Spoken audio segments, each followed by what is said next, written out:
Well, Parliament is back tomorrow. MPs are going to be debating Brexit. Are we finally going to get that meaningful vote on Theresa May's plan? What's your views? Do you think it'll go through? I personally don't think it will. If it doesn't, what's the plan B? What should Theresa May do? Should there be a general election to discuss where the country goes next? Should we have a people's vote to support or oppose Theresa May's plan? Should there be a new Conservative leader? I'm pleased to say that opening the programme today, I have a very well-respected Conservative MP on the line, Shailesh Farah, who resigned as a minister. He felt so strongly about Brexit just before Christmas. Shailesh, welcome to the show. You're very welcome. Very good morning to you and your listeners. And to you. Now, Shailesh, what's going to happen this month? I mean, it's the only time in my political life where I have no idea where the government are going to end up in 4 weeks' time. Well, Tom, I suspect some of your listeners are going to be disappointed because they're going to find a Labour Member of Parliament and a Tory Member of Parliament agreeing. Because I honestly don't know what's going to happen either. But it does seem to me that the meaningful vote, as it stands at the moment, the deal on the table, is one that I think will be lost. Because unless there are real, proper changes to it, which are legally binding, then I can't see people such as myself and many other Tories, and indeed MPs across the House, who would support it. I know the Prime Minister has been trying to get assurances from Brussels, but assurances are warm words and are not legally binding. And therefore, unless there is some real concrete change to the deal, I cannot see it going through in 10 or so days. So what's it going to take for you to support this deal, Shailesh? What changes do you want to see? For me, the big issue, and there are two or three issues, but I could probably just live with the fact that we're going to be giving £39 billion up front. I mean, in no negotiation do you give your money up front and then say, now let's negotiate. But I might just be able to live with that. But what really is a red line for me is the fact that we would be caught in a customs union from which we cannot unilaterally leave, and regarding which there is no definite date of exit. As your listeners will be aware, we leave the EU on 29th March. We then have until the end of December 2020 to sort out that free trade agreement.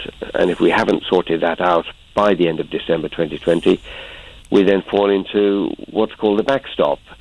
And we'll be then in a customs union, the rules of which will be made by the EU, over which we have no say. We'll be bound by those rules, and we can't get out until Brussels agrees.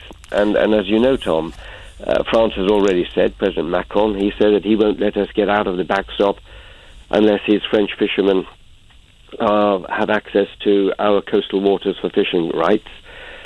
Pedro Sanchez, the Prime Minister of Spain, has said that he's not going to be too happy about letting us get out unless he's got satisfaction on Gibraltar.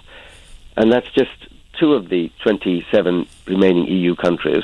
The other 25 might come up with other solutions, and we're basically going to be held hostage to all these countries in a customs union which will restrict us and won't allow us to pursue our own destiny. And so I can't see that us, one of the strongest economies in the world, permanent members of the UN Security Council, head of the Commonwealth, a real power in the global scene in terms of politics, we would be held hostage by the EU and unable to do our own thing. It's just unacceptable. So if this plan doesn't go through, Shailesh, if this plan doesn't go through, and I agree with you, I think it's looking unlikely, but that does increase the prospect of a no-deal Brexit. What do you think the impact of that would be, and how do you feel about that? Tom, I'm actually comfortable with the no-deal scenario because I don't actually, for one, believe the scare stories that everyone is making out there. For a start, we were told that, no planes would be allowed to fly over the European Union.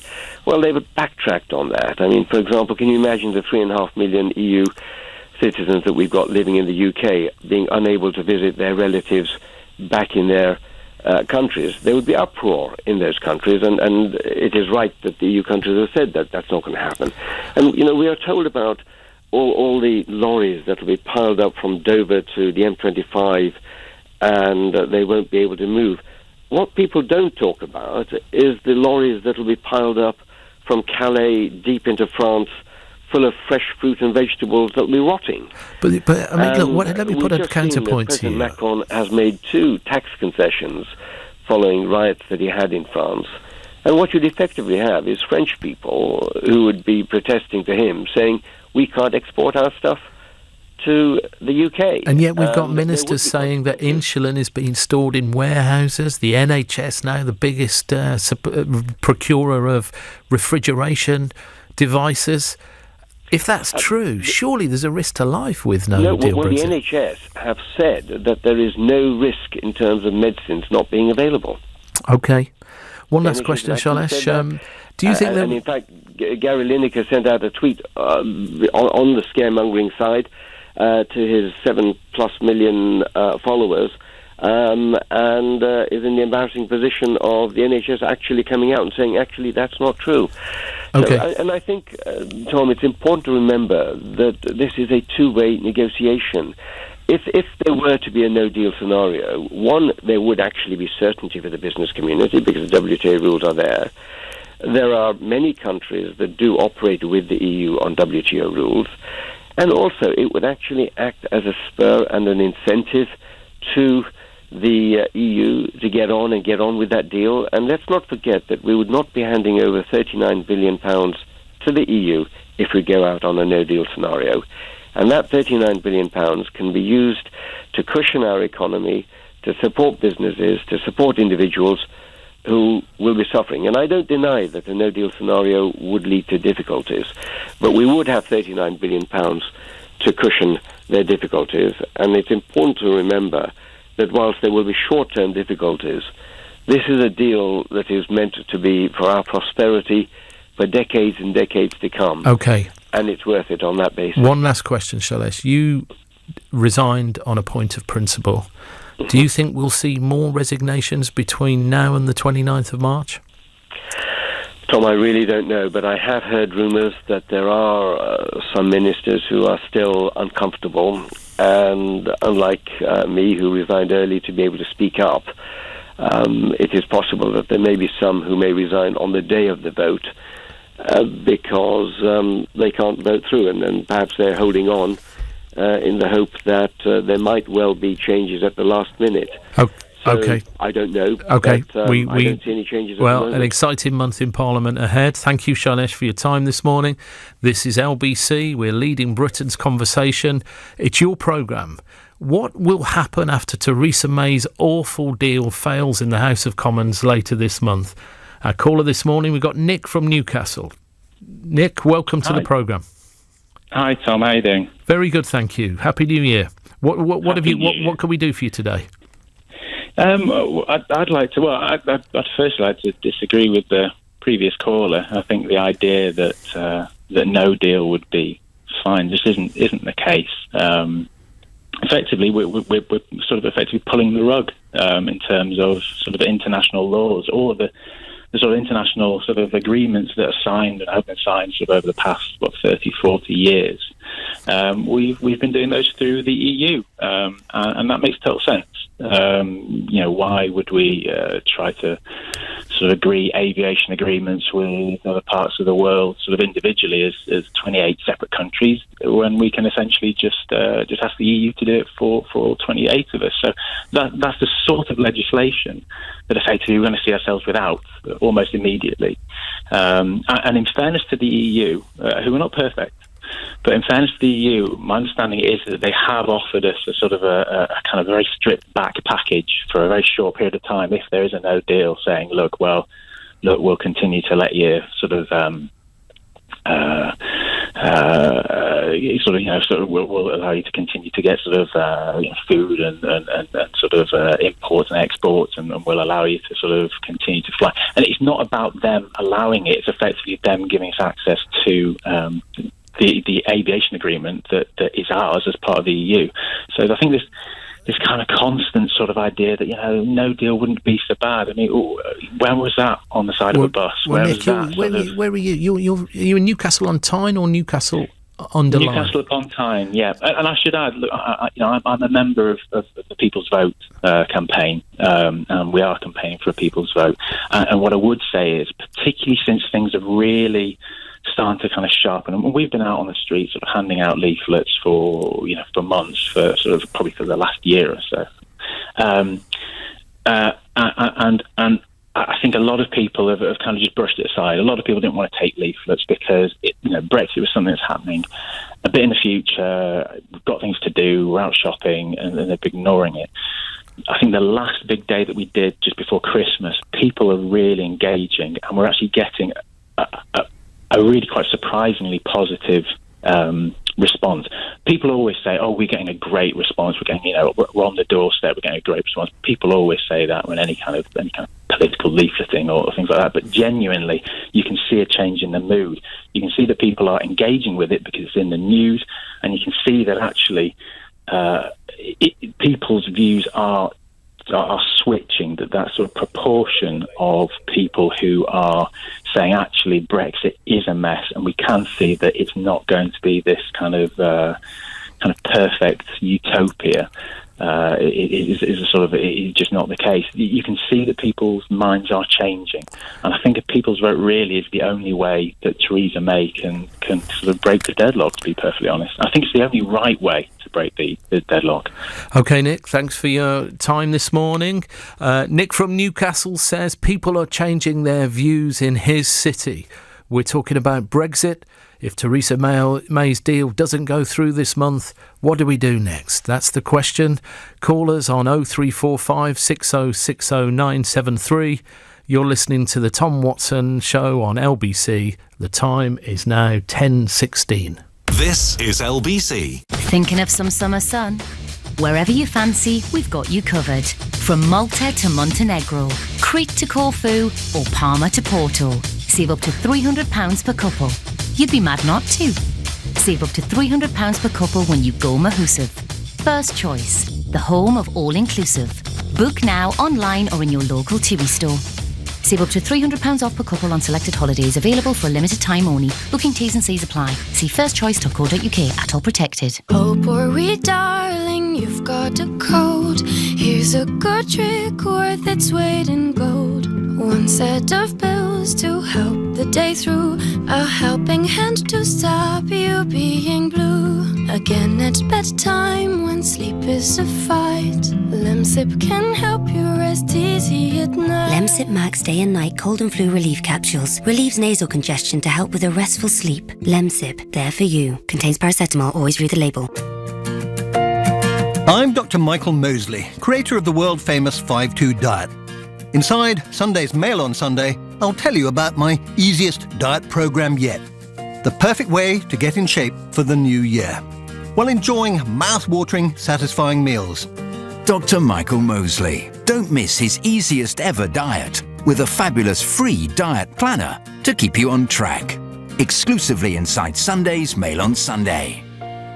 Introducing the BT January sale with up to £450 of savings. Magic. Our superfast fibre is now £29.99 a month on an 18-month contract with £9.99 delivery. Plus, there's half-price BT Sport and great savings on the latest smartphones. This £450 saving ends 10th of January, so bag it now. Search BT Broadband and join today. Save up to £450 over 18 months with superfast fibre BT Sport on Sky. Selected handset offers. Prices may change. New customers £52.49 from month 19. Terms apply. When I was 16, school was the last place I wanted to be. I'd lost my dad years earlier and everything became overwhelming. But my teacher, she didn't want my past to hold me back. She taught me that in good times and bad, you need the courage to go on. And for my dad, I did. Teaching. Every lesson shapes a life. Get free one-to-one support with our teacher training advisors. With years of teaching experience, they understand the application process inside out. Subject to eligibility. Search Get Into Teaching. Tom Watson on LBC. Call 0345 6060 973. You're listening to Tom Watson. We've had a lot of tweets in. One says, Tom Watson, how can you justify as deputy leader being in the position you are as opposition with the state of your opponents? It's embarrassing and you should be resigning. Well, I get asked to resign every single day. And most days I think about it, but I've still got a lot more to do. So, sorry, not going to resign this morning. Then you say, another caller responding to Nick from Newcastle, been from the Toon myself. I can tell you Nick from Newcastle is talking absolute rubbish. The people I meet want totally out. Don't listen to him.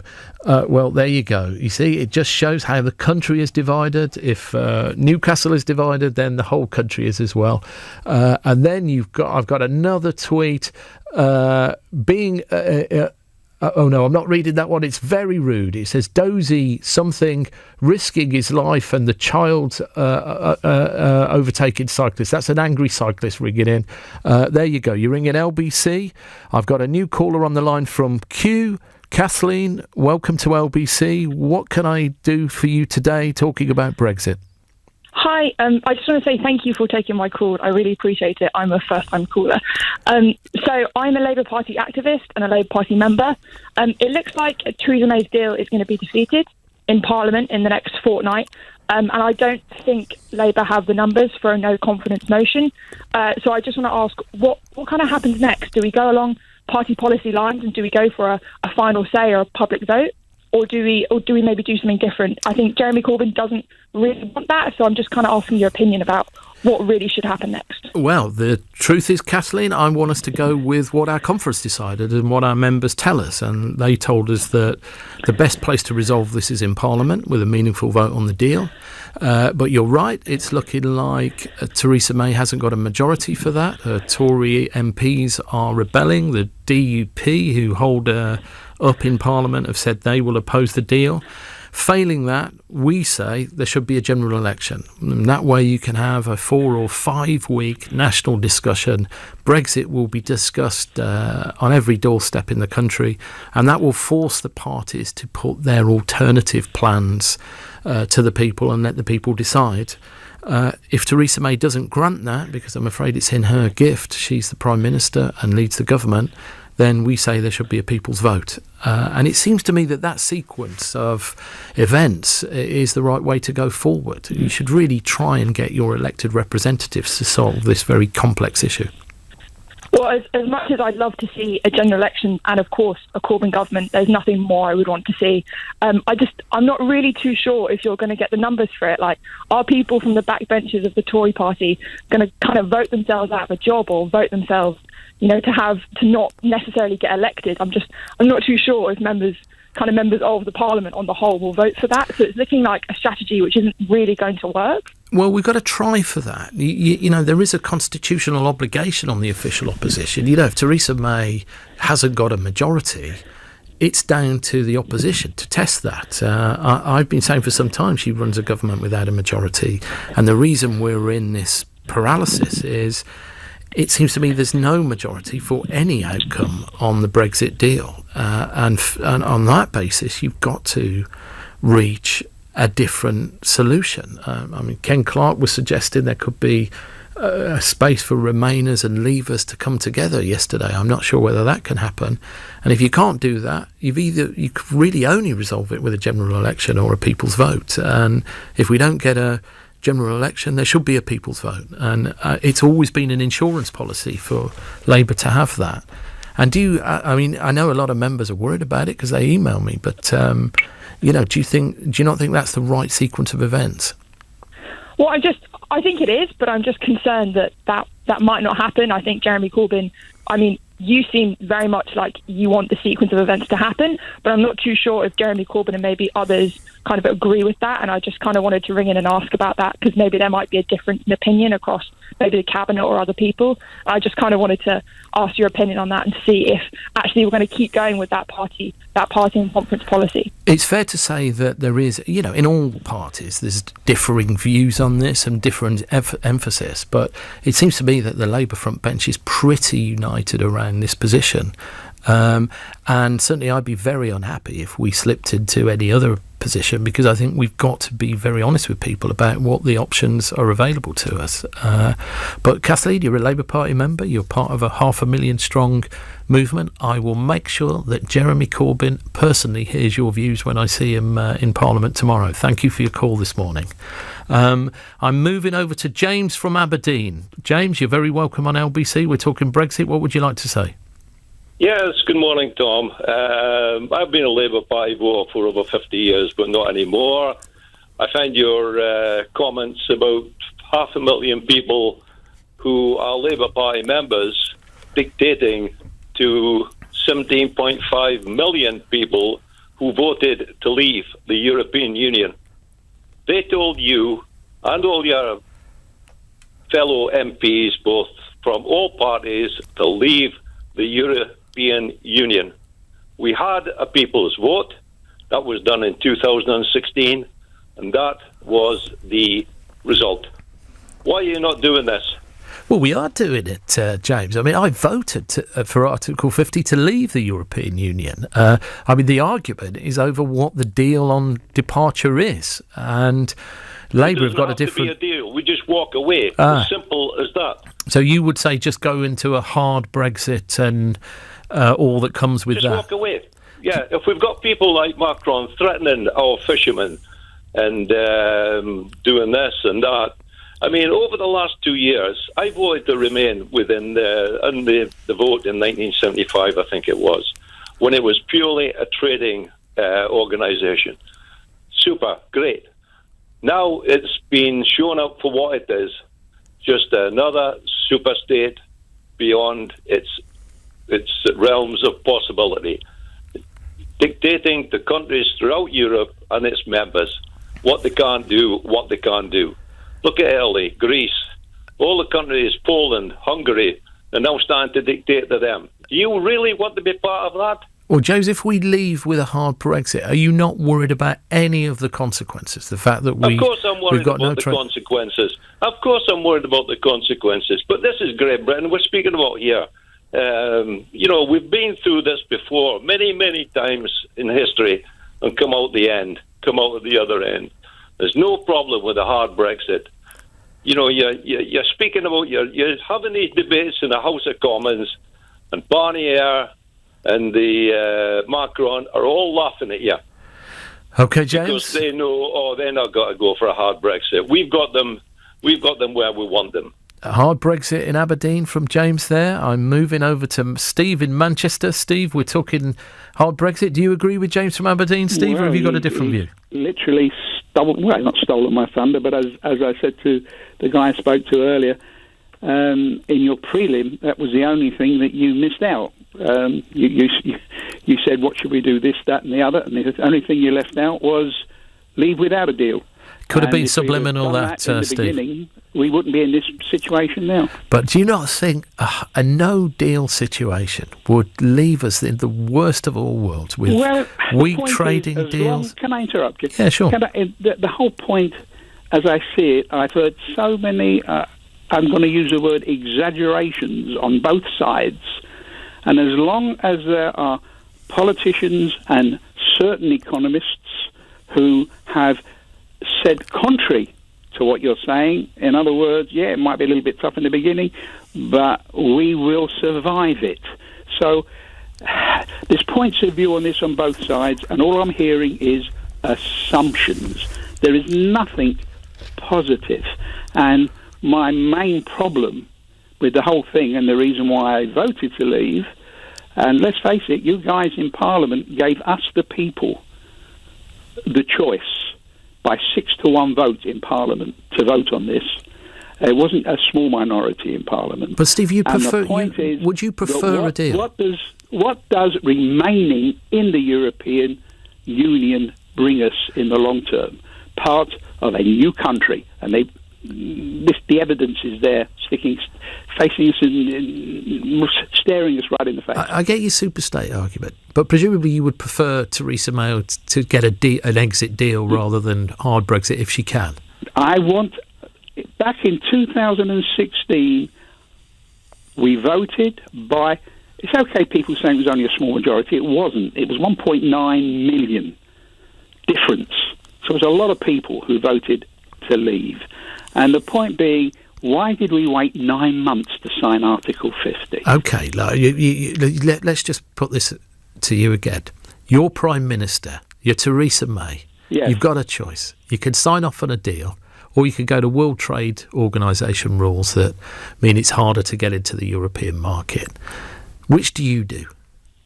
Yeah, for the simple reason, it's plain and simple, I do not want to be tied to the rules of the European Union, because eventually, once you're stuck in, you're in. Before you know where you are, there'll be another thing on, should we join the euro? Even if it leads to the closure of every car plant in the country, you'd go for that? Say again? Even if it leads to the closure of every car plant in the United Kingdom, you'd go for that? I know, and you know it won't. Well, I know. I don't, actually. I think it will if we go to a hard Brexit. You see, this is it, you see. Everybody is making assumptions. Nobody's turning around and saying, it's a positive. It's just not there. Everybody is exaggerating their point for their own agenda. OK, Steve, you've got your point over very clearly this morning. Thank you for your time. We're talking about Brexit. If Theresa May's deal fails this month, what should the House of Commons do next? We're looking for your views. Do you think there should be a people's vote? Should we have a general election to discuss it? Should we send Theresa May back to Brussels to renegotiate? Or like Steve in Manchester or Nick in Newcastle, is there a different plan? Do we need a new Conservative Party leader to renegotiate this deal? Call us on 0345 6060 973. You're listening to me, Tom Watson, on LBC. The time is now just past 10:30. Time for the news from Philip. Police have now until this evening to question a man on suspicion of murdering a fellow train passenger in Surrey. Officers have been granted an additional 12 hours to hold the 35-year-old and a woman of 27 accused of harbouring an offender. The Health Secretary says he's confident the UK won't have any problems sourcing medicines if there's a no-deal Brexit. Matt Hancock says supplies won't be disrupted if all the key players do what they need to. A survey reveals nearly half of homeowners with a mortgage say they're paying it off faster than planned. It suggests young people are more likely to make regular overpayments. LBC weather. Drizzle over Northern Ireland, southern Scotland and northern England. Bright across northern Scotland, cloudy elsewhere, a high of 9 degrees. This is LBC.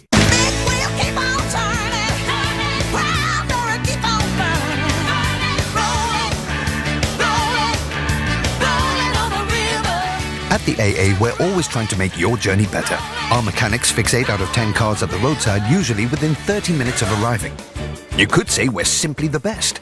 Oh, sorry, that's the wrong song. Join today from just £5 a month. Visit theaa.com. The AA, because anything can happen. New customers only. T's and C's apply. When Car Giant has a sale, we make it a giant one. And this year we're celebrating 40 years with our biggest sale. And more than 6,000 cars in stock at our lowest prices. Car Giant is London's largest used car dealership. Giant choice, giant savings. The Car Giant sale, now on. Find out more at cargiant.co.uk. It's how London buys its cars. Car Giant. OK, Steve, last round of today's quiz. Final question, true or false? Purple Brick sold more houses more quickly than any other top 10 estate agent. Easy. False. Final answer. Steve? Yeah? It's true! Oh! What?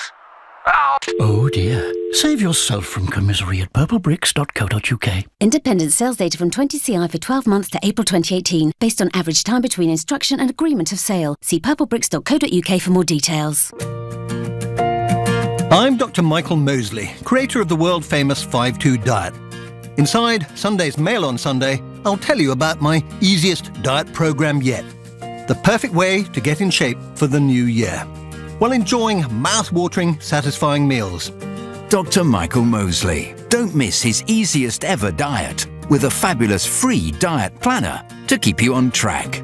Exclusively inside Sunday's Mail on Sunday. I'm from a small town in Lancashire, and growing up, I just always wanted to move away. But then my geography teacher took us rambling. So I'm there, walking through nature, and he begins explaining our home to us, why it's so special.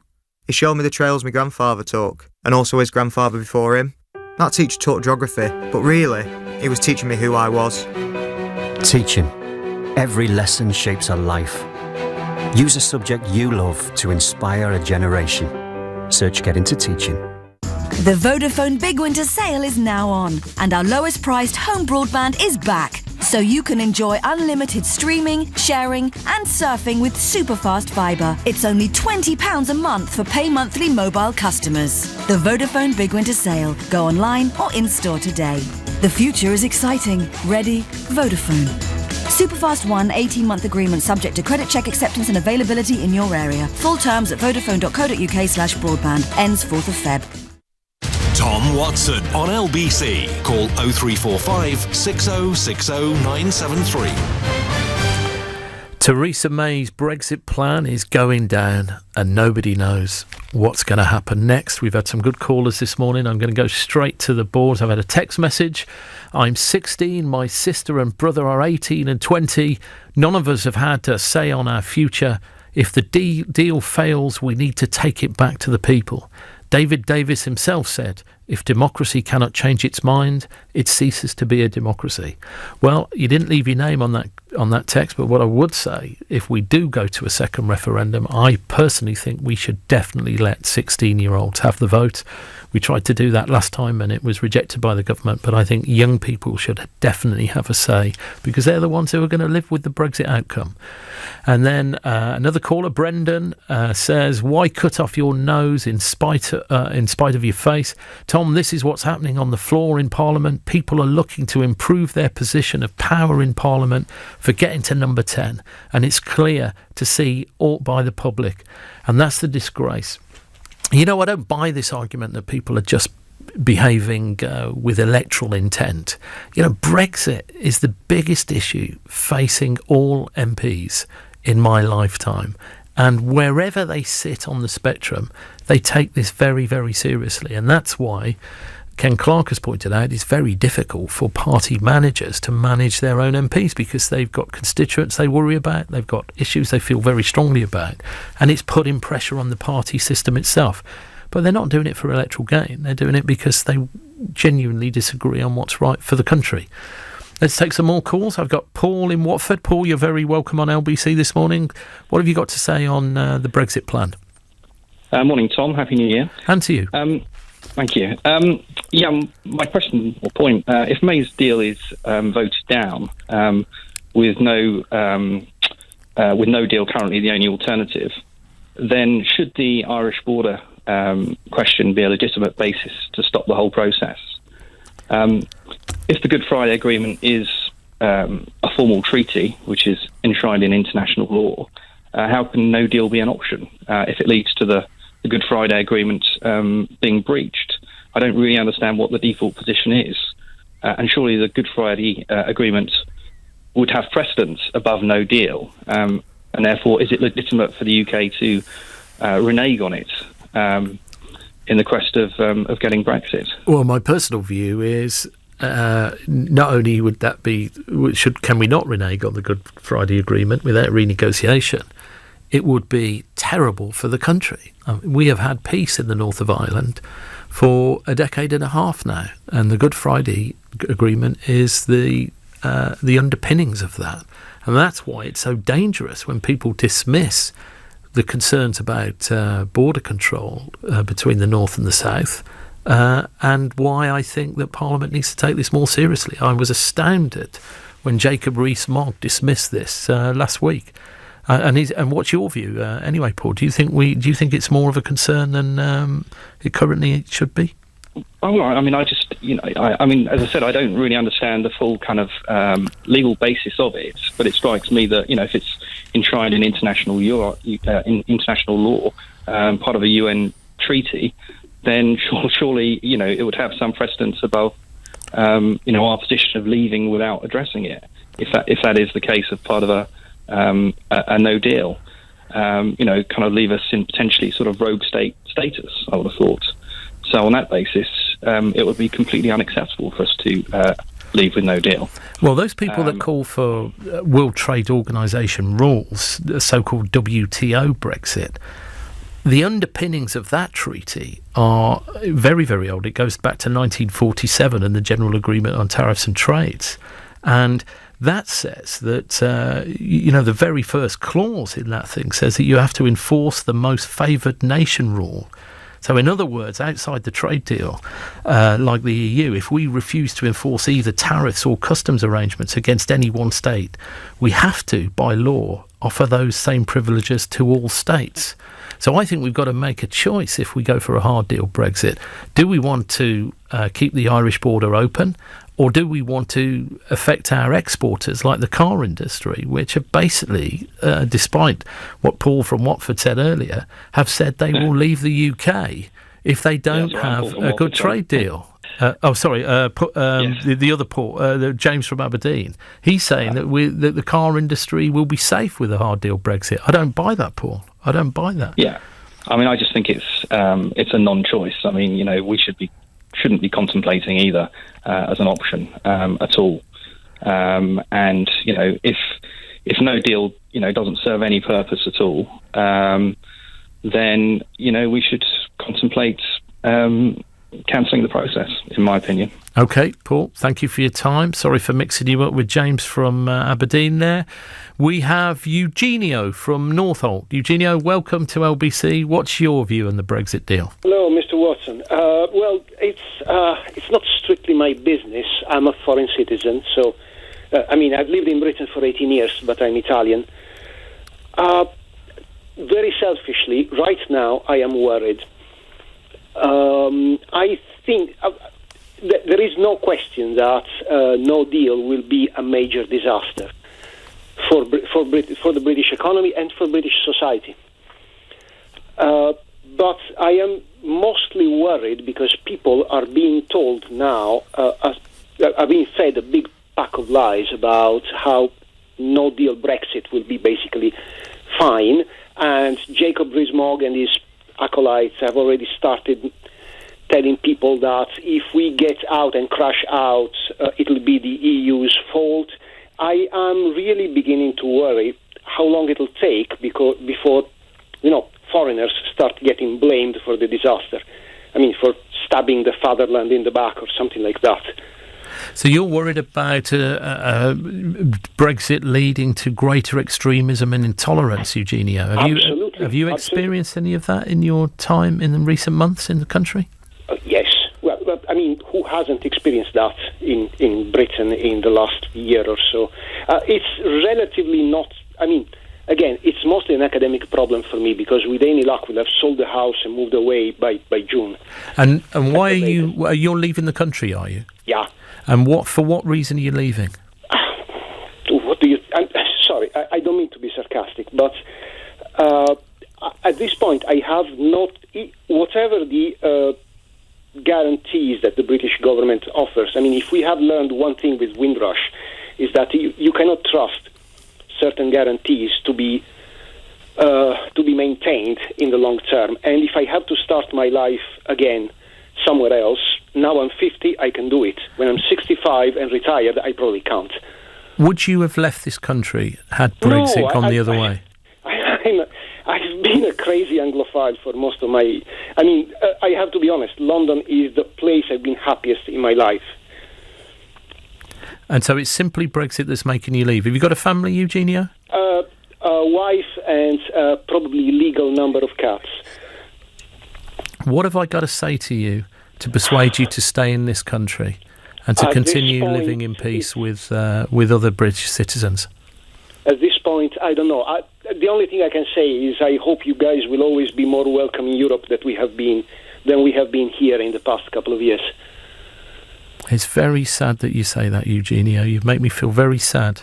What do you do for a living? It was not my intention. As I said, very selfishly, right now I am worried of what will happen between March and June if there is a no deal. And do you think there are others like you in this position who came to the country thinking they'd start their lives here and are moving away? Of course. To be completely honest, every Italian, at least expat I know here, shared my opinion of Britain. In fact, we consider ourselves privileged and very lucky for living here. but everyone is working on an exit plan. What do you do for a living? I work in cybersecurity. My wife is a population geneticist. So basically, you've got a relatively well-paid, skilled job, adding to the economy, and you've decided. I love to complain, but I really can't. That's very sad to hear this morning. What message have you got for Theresa May this morning, Eugenio? Before I move on, that she had an impossible job. She didn't do it too well, but to be completely honest, a good Brexit deal in the way it had been promised and people expected it was impossible to achieve. So even if she'd done her job perfectly, it would still be a disaster, in my personal opinion. And do you think we should have a second referendum and try and reset the dial? In an ideal world, yes.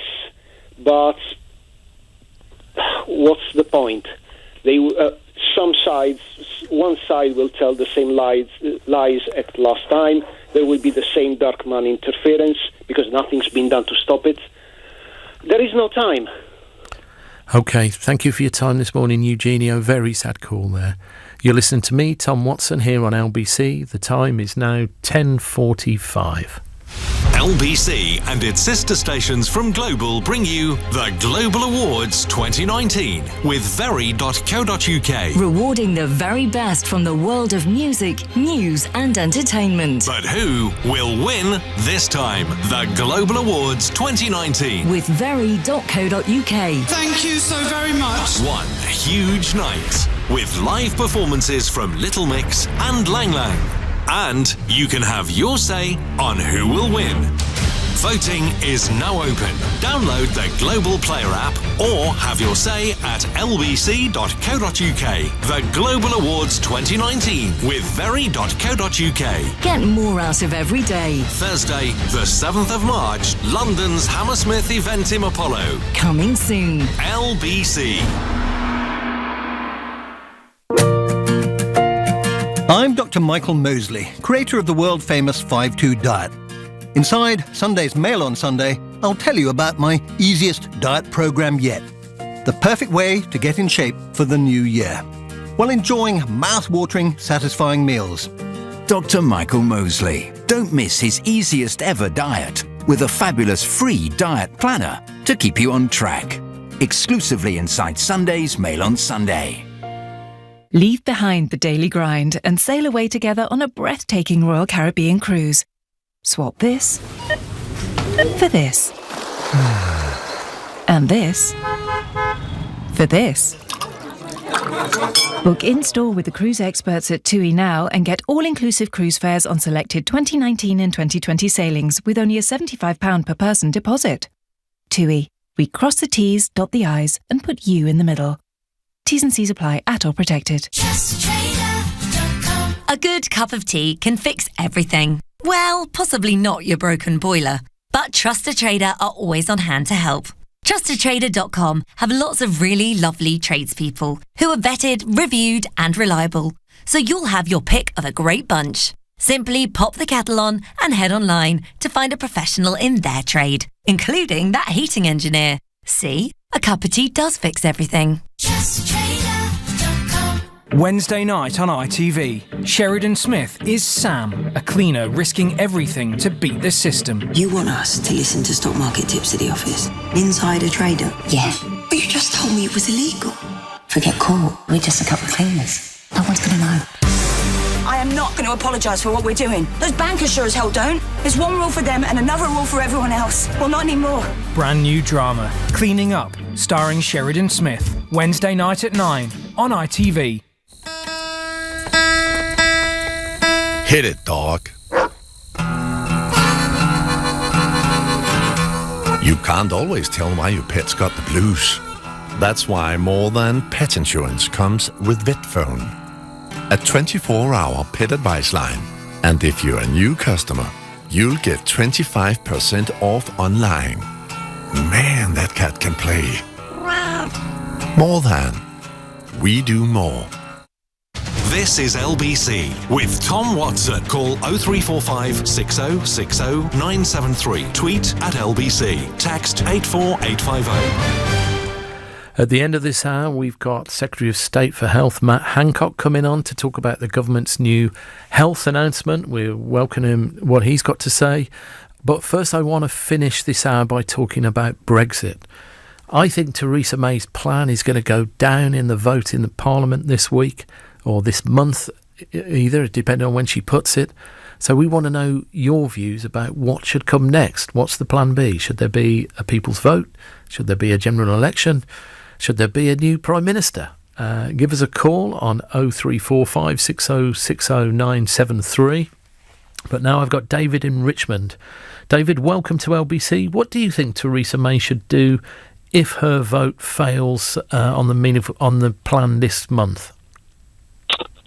Oh, I think they should just move out of the European Union and start again from scratch. I mean, I come from a part of the world where we don't have any of these trade agreements with the European Union, or we're not within the European Union, and we survive, frankly, and prosper quite nicely. Thank you very much. Without it, look, there are going to be frictional costs to moving out of the European Union. Anyone who says otherwise is lying. But there are frictional costs to everything that government does. Every time the government changes any policy, there is a frictional cost to the economy. David, just for the listeners, define what frictional costs means to you. Well, frictional costs, I mean, it's an all-encompassing term that would include additional bureaucracy or less bureaucracy or different processes and procedures. Does frictional cost to you mean the Sunderland car plant closing down or Land Rover in Birmingham closing down? No, look, of course, I don't really want to get into an emotive subject, which is clearly what that question is aimed at. No, what I'm trying to do, one man's frictional cost is another man's job loss. That's what I'm trying to get out of you. I mean, if we do not get a customs union agreement with the European Union, leading manufacturers in this country are saying they will move within the customs union on the European continent. I'm desperately worried in my area that people who work in the engineering supply chain are going to lose their jobs, and they don't yet know that this tsunami is potentially coming with a hard Brexit. So when you say frictional costs, what area... you won't lose your job if there's a hard Brexit, I assume. Well, I mean, I don't live in this country. Where do you live? Where do you live?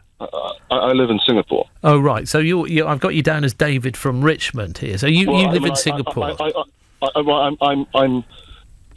in Richmond at the moment. Oh, right. I have a house here, but I'm here actually looking at investing in a business in Britain. What's your business, David? What's your business? What area do you work in?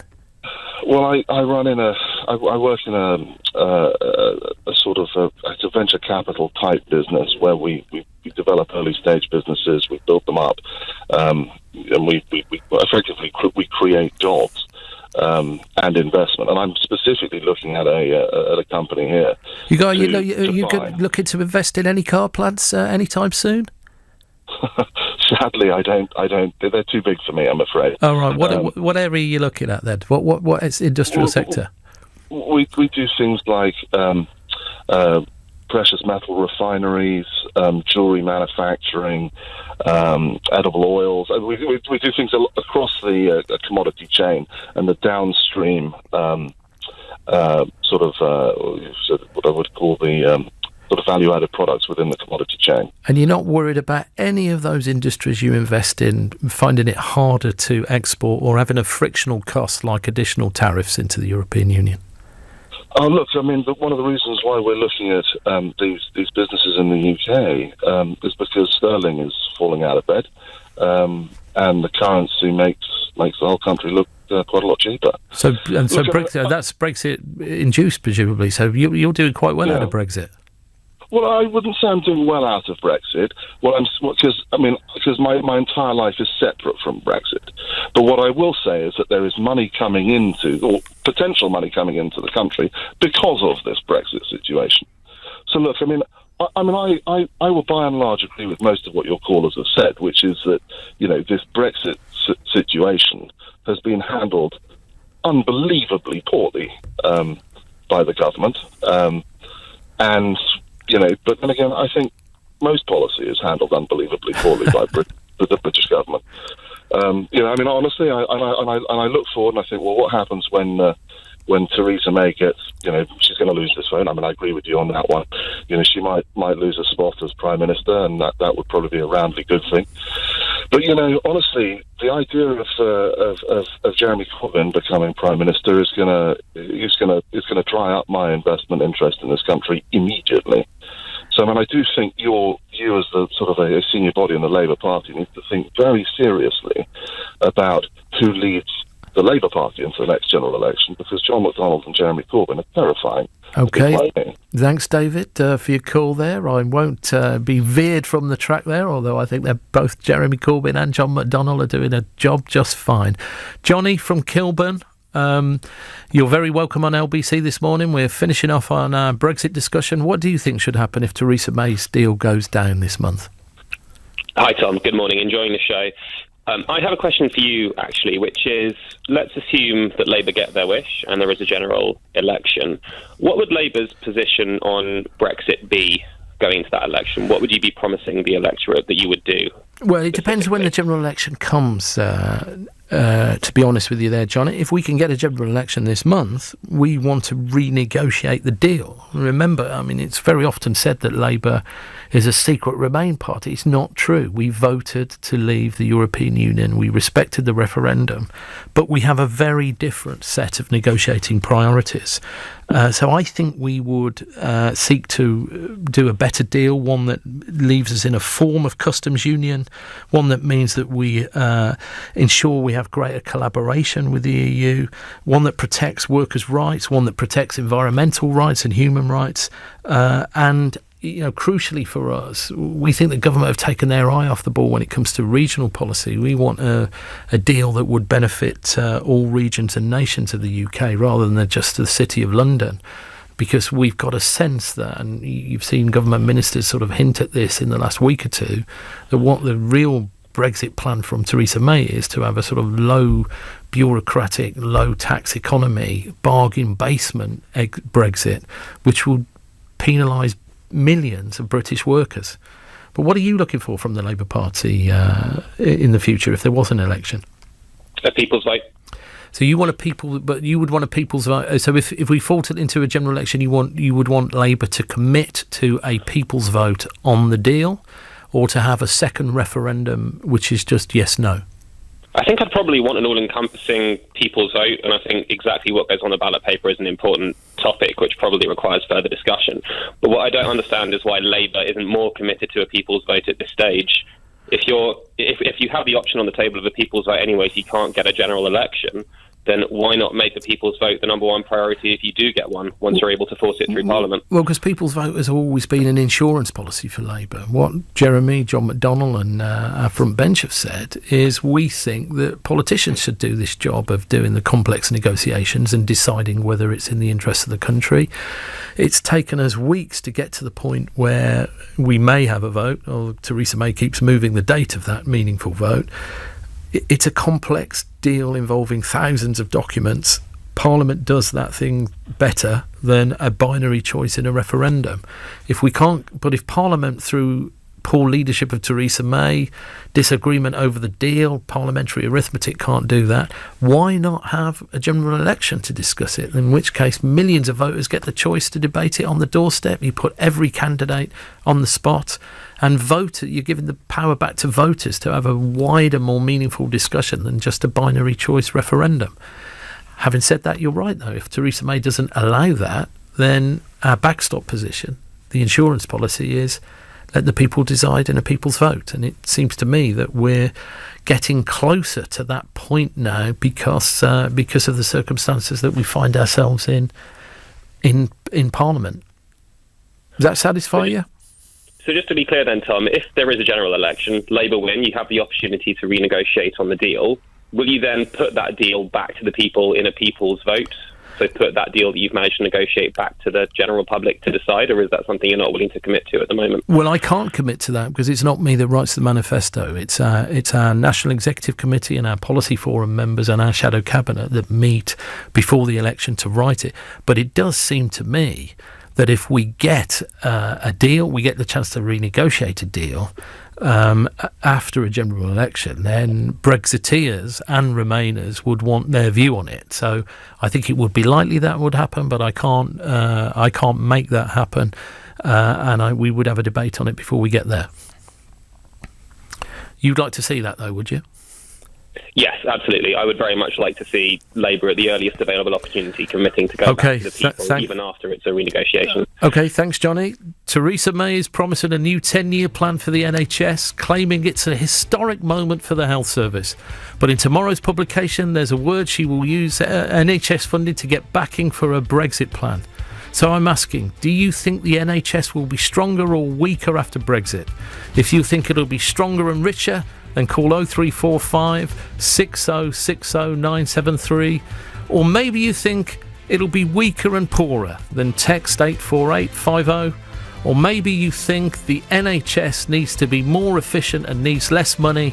If so, tweet me at LBC. Watch me on Facebook. Your calls are welcome at any time. I'm live from London, next on LBC. On your radio, on your phone, and here. Play LBC. Leading Britain's conversation. This is LBC. From Global's newsroom at 11 o'clock, detectives have been given another 12 hours until this evening to question a man and a woman following the stabbing to death of a father on a London-bound train. The man is accused of murder, the woman suspected of harbouring him. Lee Pomeroy was attacked soon after the service left Guildford last Friday, the day before his 52nd birthday, in front of his teenage son. Former Detective Chief Inspector Peter Kirkham says police have been working hard. It's been a really textbook investigation, really. To get an arrest within 24 hours in a case like this is quite remarkable. The Health Secretary is insisting people can be confident of getting essential medicines if there's a no-deal Brexit. It follows comments by pharmaceutical leaders suggesting patients may need to stockpile drugs if supplies are held up at the border. But Matt Hancock says a lot of work is going into contingency planning. We are confident that if everybody does what they need to do, then we'll have an unhindered supply of medicines. In all Brexit scenarios, no matter what happens in those negotiations, people should be able to get their supplies. And Tom will be leading Britain's conversation on that story next. Separately, better online GP systems and greater mental health support for children are among promises in a new 10-year plan for NHS England. But some health groups are criticising the lack of detail on how extra staff will be recruited.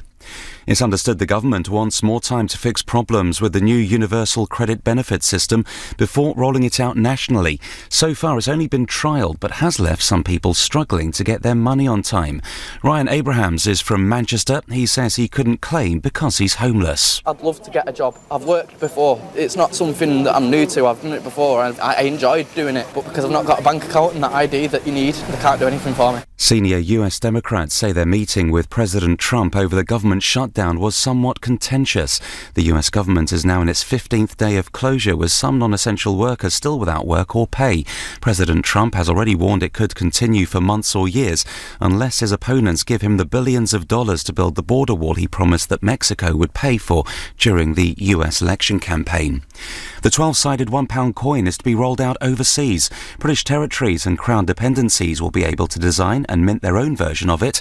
In 2017, when it was introduced, the government described it as the most secure of its kind in the world. LBC weather. Drizzle over Northern Ireland, southern Scotland and northern England. Bright across northern Scotland, cloudy elsewhere, a high of 9 degrees. From Global's newsroom, for LBC, I'm Philip Chryssikos. Isn't it frustrating when the number you see isn't the number you end up paying because a complicated finance deal takes more than you bargained for? At SEAT, we think car buying should be a bit more give and a lot less take. And because they take and we give, you'll get £500 towards any new SEAT until the 21st of January 2019 when you download a voucher. And that's on top of our 4 years 0% APR across the range. Because them, us. SEAT. With Solutions Personal Contract Plan, 10% customer deposit required on Ateca, Arona, Tarraco and Alhambra. 18s and over. Subject to status. Excludes Cupra. Indemnities may be required. Register for voucher online. Orders by 21st of January 2019. Retail sales of new cars at participating dealers only. T's and C's apply. SEAT Finance. Visit seat.co.uk. This is LBC from Global, leading Britain's conversation with Tom Watson.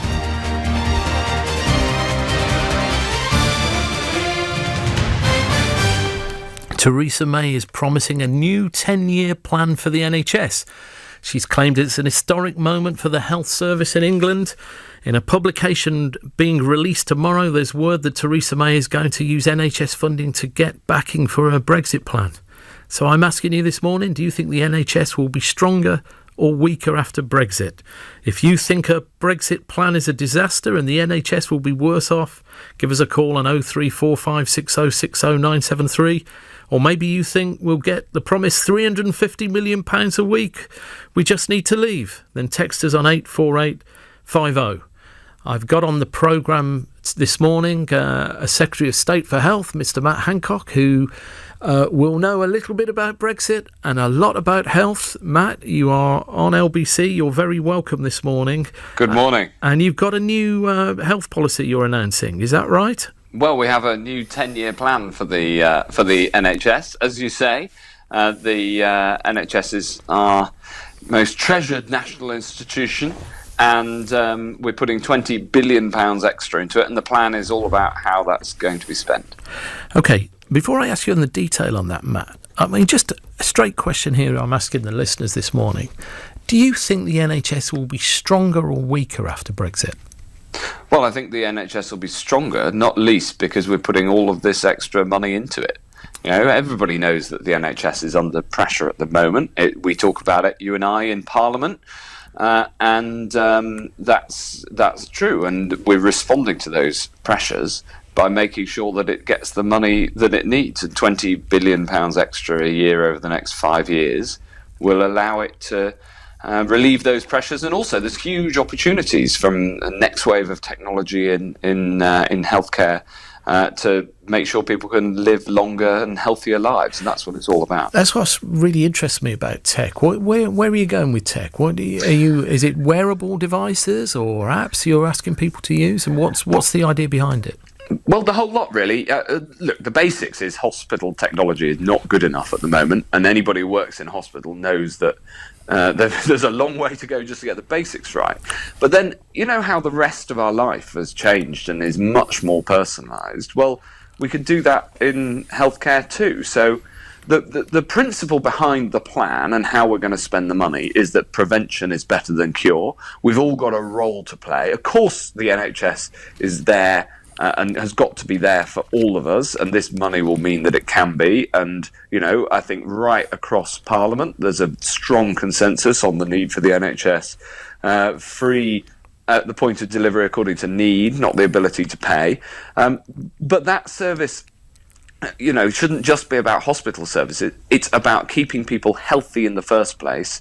And there's loads of things that we can do to help people to stay healthy in the first place. So you've been talking a bit today about obesity. Are you sort of beefing up the national obesity strategy or targeting individuals that are overweight?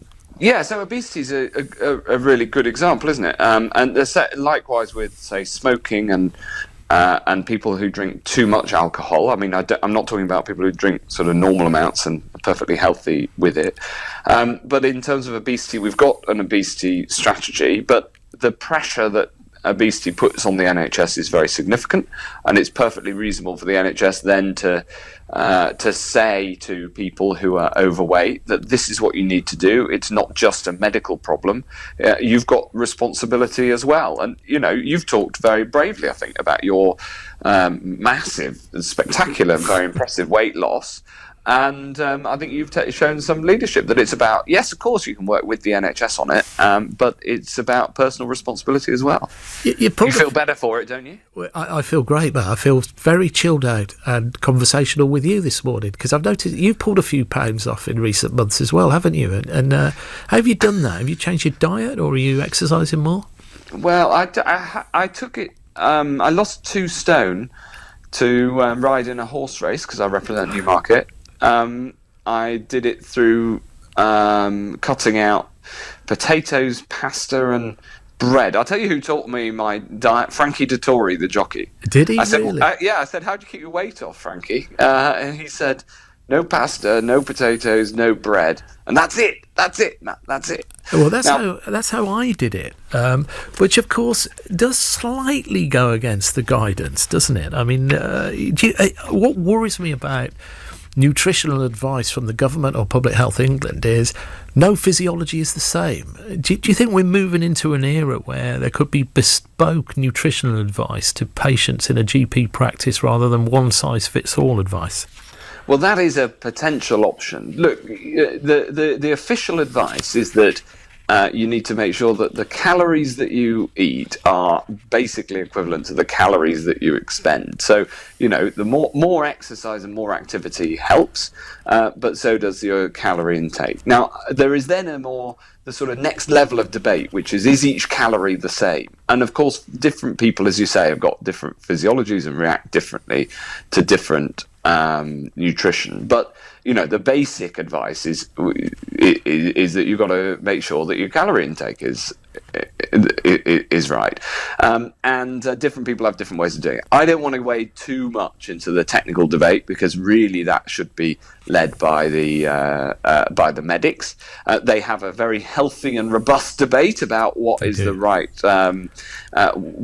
approach, and whether the sort of diet that you and I have undertaken, which works for us, is the right one for everybody, or whether we should change it. So I'm glad to see that debate happening. I welcome the debate amongst the experts, and then our job as politicians is to turn the expert advice into what happened, into what the nation should do. Your job is worse than mine because you're going to be held accountable for this as health secretary. All I know is I've lost 100 pounds without eating by cutting out carbs, and I've not counted calories for a year and a half doing it. And I hear that you're doing fizz-free February, are you? Fizz-free February. I'm giving up sugar pop for the whole of February. And I think you should join me on it, Matt. Do you fancy doing that to lead the nation by giving up sugar drinks? It's a deal. You're a great man. I might even go jogging with you, although I've seen your Twitter feed. I think you're a bit healthier than I am still, so I'm catching up with you. Well, it's all about exercise. Yeah, good man. Okay, thank you for your time this morning, Matt Hancock. We're talking about the NHS. Matt Hancock talked to us about some of the changes he wants to make in health policy. You may be battling Brexit. You may be battling the bulge. Give us a call this morning. I've got Declan from Lancashire on the line. Declan, you are very welcome to LBC. What's your views of the new NHS 10-year plan? Good morning, Tom. I think any plan that projects 10 years of activity and demand and our availabilities of responding to that demand in the NHS. I work for the NHS. And I think that's pie in the sky when we don't know what is happening with our workforce.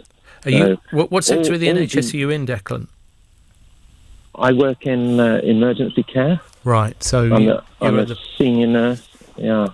So you're at the front line. I am. I've just finished the night shift. I'll be going to bed shortly. Well, thank you for calling in. That's and what was your like now? Were there long queues, or did you manage to get through all your customers or patients this evening?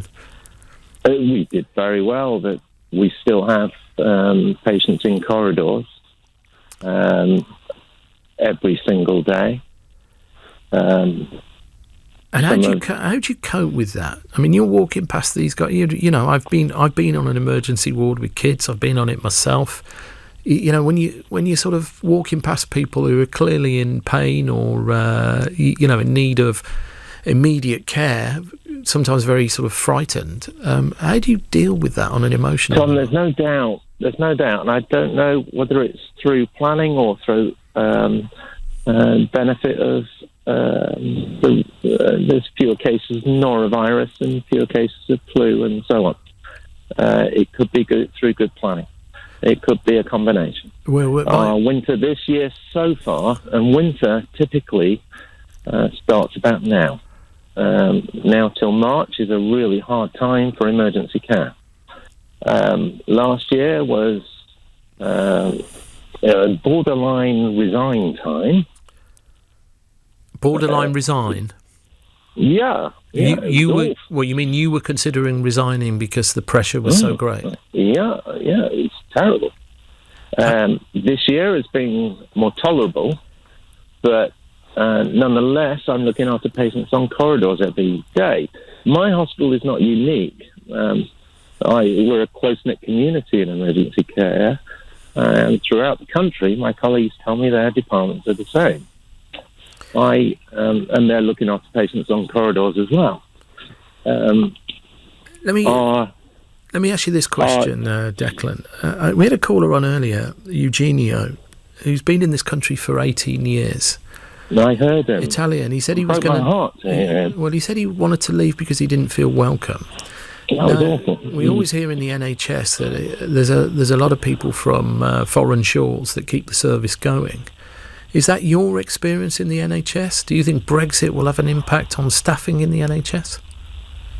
Well, I work in a very busy district general hospital, and my wife works in another one in Greater Manchester. And both of us have described to each other, we've both lost Portuguese, Italian, Spanish. My wife lost a couple of French nurses since last year. Okay. And that really hurts us. They were top professionals doing great work, but the ambiguity about their future meant they would rather settle elsewhere for comfort and awareness about their future. Okay, Declan. We've been hit hard with the loss of staff. That's an interesting point. Thanks for your time this morning. Will the NHS be stronger and richer after Brexit? That's what we're discussing. We've had some very interesting views already this morning. Callers on 0345 6060 973. Coming up, I'll be speaking to Shadow Health Secretary John Ashworth. He'll be speaking to me live in the studio in just a moment. You're listening to me, Tom Watson, here on LBC, and the time is now 11:15. This is LBC. Escape the 9 to 5 and run away together on a luxurious celebrity cruise ship, just the two of you. Swap this for this, and this for this. Book in-store with the cruise experts at TUI now, and the second guest pays half the cruise fare. Plus, we'll even include a free classic drinks package. TUI. We cross the T's, dot the I's, and put you in the middle. Offer available on selected European and Arabian Gulf sailings. T's and C's apply. At or protected. Successful investing can seem like a bit of a mystery, but many ordinary people have now learned how to use the stock markets to earn a second income without a second job. Online Trading Academy has taught thousands of people how to use its approach over 2 decades. The face-to-face workshops are delivered by down-to-earth presenters using know-how from financial institutions and outlines the plan to make profits, whether the markets go up or down. Whether you want to retire in style, put kids through university, or just increase your income, today Online Trading Academy London is offering a free investing kit so you can start learning how to improve your finances. No prior knowledge is necessary. Just go to otalondon.com or call 0800 088 5462 and get 2 free videos and a helpful guide. Plus, you can sign up for a free half-day workshop near you right now to help you learn how to change your financial life. Call 0800 088 5462. That's 0800 088 5462. Wednesday night on ITV, Sheridan Smith is Sam, a cleaner risking everything to beat the system. You want us to listen to stock market tips at the office? Insider trader? Yeah. But you just told me it was illegal. Forget caught. We're just a couple of cleaners. No one's going to know. I am not going to apologise for what we're doing. Those bankers sure as hell don't. There's one rule for them and another rule for everyone else. Well, not anymore. Brand new drama, Cleaning Up, starring Sheridan Smith. Wednesday night at 9 on ITV. The Vodafone Big Winter Sale is now on, and our lowest priced home broadband is back. so you can enjoy unlimited streaming, sharing and surfing with superfast fibre. It's only £20 a month for pay monthly mobile customers. The Vodafone Big Winter Sale. Go online or in-store today. The future is exciting. Ready? Vodafone. Superfast One 18-month agreement subject to credit check acceptance and availability in your area. Full terms at vodafone.co.uk/broadband. Ends 4th of Feb. Through the day, through the night, cold and flu is a real fright. But please don't suffer through. Here's a remedy for you. Lemsip pills for the day. A dose at night helps you lay and get through the night. Lemsip Max Day and Night Cold and Flu Relief Capsules relieves nasal congestion to help with a restful sleep. Lemsip, there for you. Contains paracetamol, always read the label. Tom Watson on LBC. Call 0345 6060 973. We're asking, will the NHS be stronger and richer after Brexit? We had Matt Hancock, Secretary of State for Health, on earlier, talking about the new NHS 10-year plan. And we had a very sad call from Declan in Lancashire, who said that he'd seen European citizens leaving the NHS because they felt that it wasn't for them anymore. I'm very pleased to say that we've got Matt Hancock's opposite number, Jonathan Ashworth, the Shadow Secretary of State for Health and Labour MP for Leicester South, in the studio this morning. Jonathan, you are very welcome to LBC. Before I go into serious questions, Matt Hancock agreed to give up fizzy pop for a month in fizz-free February. Will you do the same? I absolutely will. And can I just say, I am so thrilled and delighted to be here with you, Tom, and to see you in that chair. I think you're doing a tremendous job as a radio presenter. It's wonderful. Well, believe me, it's harder on this side than it is on your side. Let me just ask you the straight question. Do you think the NHS will be stronger and richer after Brexit? Not necessarily. I mean, Brexit is going to happen, and we've got to do what we can to sustain the NHS through that. But I think Declan's call summed it up really. If you look at the NHS today, we're short of 100,000 staff. We're short of 40,000 nurses. We've always relied on international nurses coming to work in our NHS, and we know lots of them, particularly from the EU, are leaving because of Brexit. So Brexit sort of hangs like a sword of Damocles over the NHS, and unless we get it right, it's going to cause huge damage. And one of the things which we shouldn't be doing is imposing a £30,000 salary cap on people coming from the EU and elsewhere to work in our NHS. This is what Sajid Javid is looking at, or the Saj, as he ludicrously calls himself, apparently. I think if this government were serious about the NHS, they would get rid of that salary cap for NHS workers. And I'm saying to Sajid Javid, put the NHS first, don't put your Tory leadership ambitions first. The NHS is too important to be messed around with in the Tory leadership campaign. OK. We've obviously got the 10-year plan announcement in Parliament tomorrow. It's been trailed in the newspapers today. Matt Hancock gave some hints about it earlier on the show. He's going on personal responsibility with, and talked about obesity. He obviously went on that, talked about that a bit because I've lost a lot of weight recently. But I do look at it. I mean, he is onto something with this, isn't he? I mean, the NHS budget, 10% of it is spent on treating type 2 diabetes, with millions of people who could potentially put their condition into reverse if they took a different nutritional path and exercise. Where would Labour be if we were in power? I mean, I obviously know it, I'm deputy leader, but tell the listeners what you think should happen in the NHS. Well, it's important. It's an important area to move into because it's not just diabetes. There's about 14 million people in England living with various different chronic conditions, from diabetes to cardiovascular problems to COPD. A lot of these different conditions can be tackled, or you can live healthier lifestyles by making interventions into your lifestyle. So whether it's dealing with your diet, which is a big issue for diabetes, and you've been absolutely inspirational in the work you've done, or dealing with smoking uptake, which obviously affects some respiratory issues or heart disease, dealing with alcohol, and obviously exercise.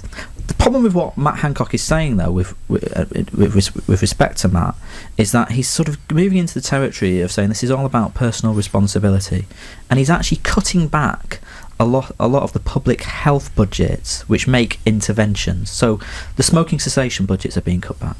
The drug and alcohol addiction budgets are being decimated. They're actually in drug and alcohol services, addiction services are in crisis. The budgets which support health visitors and school nurses to support new parents with their babies and children are being cut back. So it's all, and I don't think you can just rely on sort of Facebook advertising, targeted Facebook messages, which is what Matt Hancock was talking about in the Sunday Times interview today, to get people to improve or to make better lifestyle choices. You do need clinical interventions.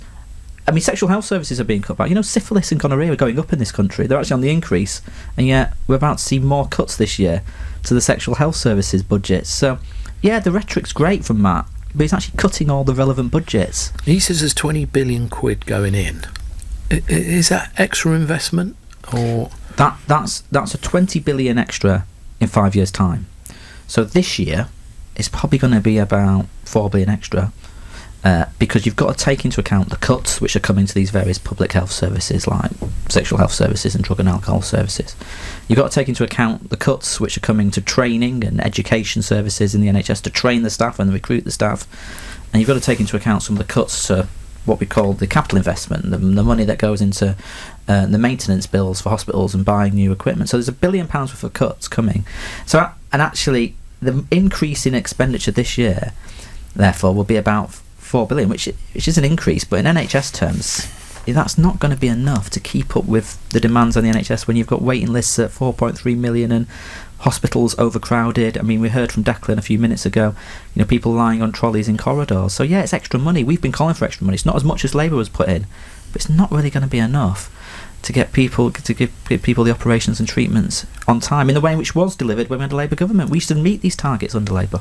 But you accept, I mean, when we were in government, we would always say it's about reform and invest, that there are efficiency gains that could be made in the NHS. There can be changes that can be made to reprofile budgets and get better value.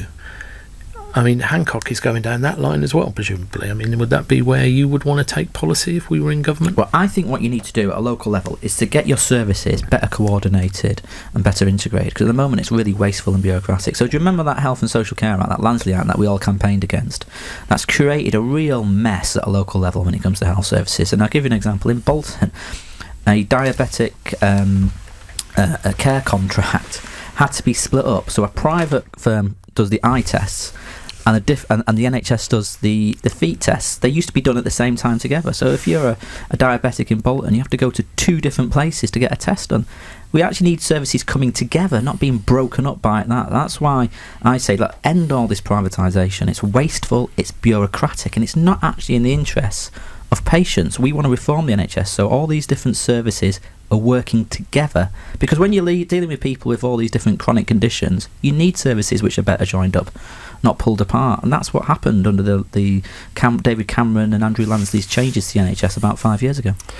Jonathan, thank you for your thoughts. I'm going to take a few callers now. We've got Anne in Lambeth, not too far from the LBC studio. Anne, welcome to LBC, and what are your views on the NHS plan and what should we do differently? Hello, Tom. It's Anne Keane, actually. Anne Keane, blimey. Yeah. It's like a reunion in the studio this morning. It is, isn't it, indeed? But it's a positive reunion. I want us all now, as a country, as well as political parties, to see staffing levels in the NHS be seen as an investment, not a cost. To actually invest in nurse training, to invest in all of the professions allied to health. It's not a cost, it's an investment. We get the right staffing levels, we get the right outcomes for patients. There's no doubt that Brexit is changing this. We have lost so many nursing staff in London alone. We've changed the bursary to a student grant, which is a big mistake. And maybe all parties have made mistakes in the past. This one has to be owned up to. It is preventing students, like I was many years ago, going into nursing, if you haven't got that bursary. To take out a loan to care for people is not acceptable. Our older people in nursing homes are being cared for on the minimum wage in the main. And they have been cared for by people from all over the world. And I agree with Jonathan when he says that the 30,000 cap is ridiculous. I mean, it would be wonderful to know that all of our staff were on that level, and therefore that they would not be allowed to come and help out and bring their knowledge from other parts of the world to our NHS. And let me ask you this question. Really serious. And you're a health professional before you went into politics full time. Yes. Would you advise the young people today who are thinking of a career in the NHS to go down that route, or do you think they're so under pressure you tell them to go elsewhere? Oh no, I welcome everybody. I support our students. They're very disciplined. I'm so proud of them. It's so tough.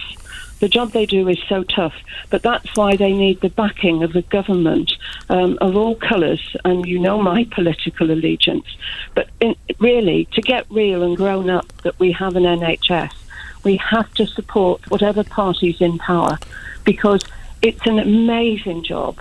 I have never regretted and would go back and do it all again, because it's something so special about being with a family, with a patient, training others to develop their skills like I do occasionally now through universities.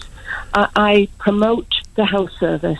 It's one of the most successful industries we have, the best industry we have in the UK, because, of course, lots of countries want to replicate it. OK, Anne, thanks for that. Lovely to hear from you again. Jonathan, quick reaction to that. Well, it was great to hear from Anne, one of the most outstanding nurses, one of the most outstanding district nurses. And she's absolutely right to raise the issue of the bursary. We had a bursary. This used for nurses and midwives to train. The government got rid of it. And guess what? Applications for nursing and midwifery plummeted.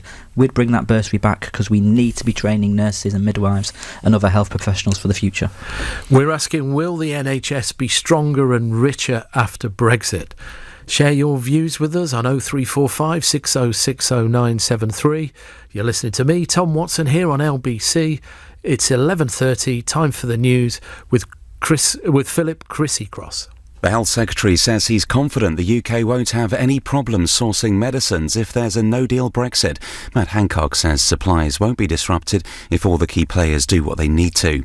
At least 30 people have been killed after a gold mine collapsed in northeastern Afghanistan. It happened in the Badakhshan province, where villagers reportedly dug a makeshift shaft in a riverbed. Detectives have been granted an additional 12 hours until this evening to charge or release 2 people arrested in Surrey following the murder of a man on a London-bound train. A 35-year-old man is being held on suspicion of murder, while a woman of 27 is suspected of harbouring an offender. LBC weather: drizzle over Northern Ireland and southern Scotland, including northern England. Bright across northern Scotland, cloudy elsewhere, a high of 9 degrees. This is LBC. Join Clive Bull every Sunday evening from 6 for the Consumer Hour on LBC. Is this a common problem, the disputes over whether something arrived and the couriers and who's responsible? When you order anything online, the delivery company is contracted by the retailer, and the retailer is responsible for that order all the way up to the point where it's delivered to you. So if it goes missing in delivery, the retailer is responsible. The Consumer Hour on LBC with Which. Impartial advice, investigations and reviews. Keep questioning. Colour crisis? Mix it with B&Q. Valspar V700 5-litre wall and ceiling paint is £45. We can mix 2,000 pre-selected colours or colour match an item you bring into store. So for brilliant paint products and everyday low prices, you can do it when you B&Q it. Available in store only. See DIY.com for details. First world problem number 346. Well, you know, people might think I'm exaggerating, but since Virgin Atlantic announced their sale, I can't sleep. 1 minute my head is in New York, the next I'm searching for shows in Vegas. I can't stop. So many choices. South Africa, the Caribbean, California. My search history is a total mess. Oh, I might need to bring it up with my life coach. Seriously? Get a flight. Bing bong. The Virgin Atlantic sale is now on. Visit virginatlantic.com and fly direct from London. Escape the 9 to 5 and run away together on a luxurious celebrity cruise ship, just the two of you. Swap this for this, and this for this. Book in-store with the cruise experts at TUI now, and the second guest pays half the cruise fare. Plus, we'll even include a free classic drinks package. TUI. We cross the T's, dot the I's, and put you in the middle. Offer available on selected European and Arabian Gulf sailings. T's and C's apply. At or protected. So I often struggled at school. Once, when we had a maths test, I looked around the room and everyone was just doing it. And I couldn't. And I began to cry. But my teacher came over and said, it might look like one big problem, but it's just a handful of small ones. And you can deal with that. I hear her voice in my head for every problem I face to this day. Teaching. Every lesson shapes a life. You could get a £26,000 tax-free bursary to train as a teacher. Subject to eligibility, selected subjects only. Search Get Into Teaching. The Vodafone Big Winter Sale is now on, and our lowest priced home broadband is back. So you can enjoy unlimited streaming, sharing and surfing with superfast fibre. It's only £20 a month for pay monthly mobile customers. The Vodafone Big Winter Sale. Go online or in-store today. The future is exciting. Ready? Vodafone.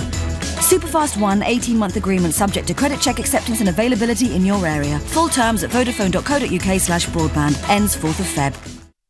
This is LBC with Tom Watson. Call 0345 6060 973. Tweet at LBC. Text 84850. We're talking about the NHS and Brexit. We're asking the question, will the NHS be stronger and richer after Brexit? I want to hear your views. Have you had a good or bad experience of the NHS? Do you think that we'll be in a better place when we leave the European Union? Will we get that £350 million a year that was promised on the side of that bus? Do call us 0345 6060 973.